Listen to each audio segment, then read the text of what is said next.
Robyn Hitchcock and the Egyptians are on tour in support of their latest album on A&M Records entitled Queen Elvis, and Robyn is right here with me at the Fantasy Theater in Lakewood. Robyn, welcome to Cleveland. Thank you very much, Tom. There's a song on the album, which we just spoke of, The Veins of the Queen, which is an interesting look at fame. To me, it is an interesting look at fame and the fact that they don't exist. Is that what you're trying to bring about? Well, yeah, once you get big enough, you may not exist at all, you know. Once you're on everybody's wall, who knows whether you actually, you know, whether you actually have a body at all. I mean, the bigger you are, the less you are, really. Once you're a poster, or once you're on a piece of newspaper, you know, you can just be on the floor when the floor's been washed.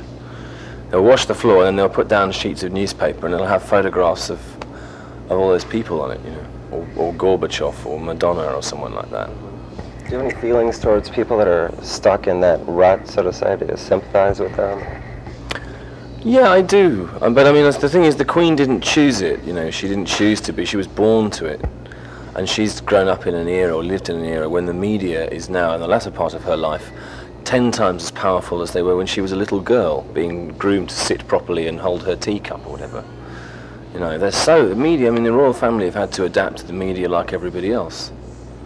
I'm not a royalist or anything, I'm just commenting on it. I don't believe in sort of storming Buckingham Palace. You don't think it's going to solve anything. Let's get back to the album, produced by yourself and one of your associates, Andy. Me and Andy, yeah. Is it more gratifying to you to produce yourself? It's not so much gratifying, it's simply that it's very dangerous to delegate. I mean, delegating anything, by now we can't run around setting the gear up ourselves and arranging all of this, and I couldn't arrange all the interviews. When you start, you have to do everything yourself. Gradually you find people who are going to do things for you.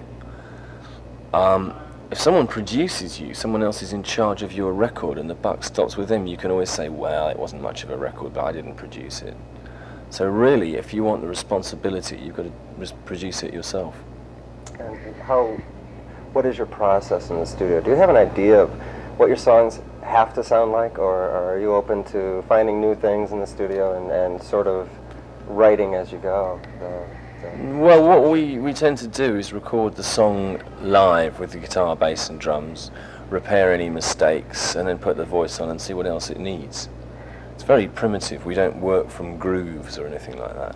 That's why we're so old-fashioned, you know. We still work from a written song with a middle eight and maybe a guitar solo or something. I noticed that certain songs or pieces of songs on the new album were recorded live in the studio, and do you prefer to work that way? Oh, ideally, completely. I mean, I'm making an acoustic record which is going to be completely live, with very few overdubs and very little input from anyone else saying that's out of tune or whatever. Because I think I believe in the performance. That's why we're better live than on record, because on record we still have to drop things in all the time. But Andy and Maurice have got much more. They're burdened with taste, which is something I didn't used to share, and even now I have comparatively little taste. The song Swirling, about a state of detachment. Yeah. Do you tend to detach yourself when you're performing or writing? Detach yourself from things around you, from normalcy of life? Well, I don't know, that's a bit like saying, are you detached when you're dreaming? I mean, in some ways you're just recycling what's happening around you and what has happened to you. You're perhaps reinterpreting life rather than completely detaching yourself from it, if you like.